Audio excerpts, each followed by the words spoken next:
Prepare required materials.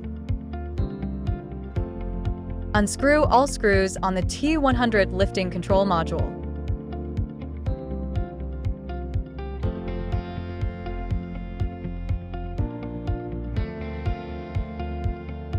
Remove the lifting control module. Unscrew the round ring and nut in sequence. Remove the connecting hook and lifting rope. Unscrew the 4 mounting bolts. Remove the rope clamp. Install the fuse base. Ensure the protrusion faces downward.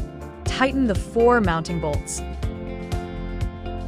Insert the fuse into the fuse housing and tighten the nut. Thread the fuse module through the fuse base shaft hole. Ensure the protrusion is correctly positioned.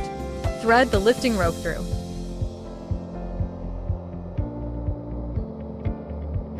Tighten the retaining nut.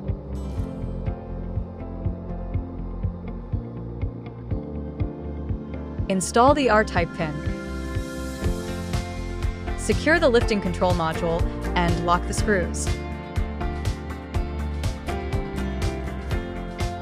Tighten the rear radar cables in sequence. 3-axis force sensor wiring.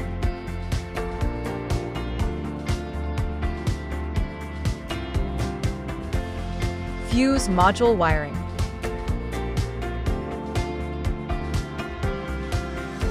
Insert payload connection cable into the board.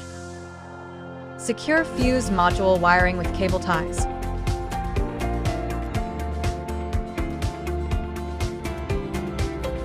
Plug in payload connection cable and snap wires into clips. Install battery and power on. Follow the prompts on the remote control to upgrade the firmware.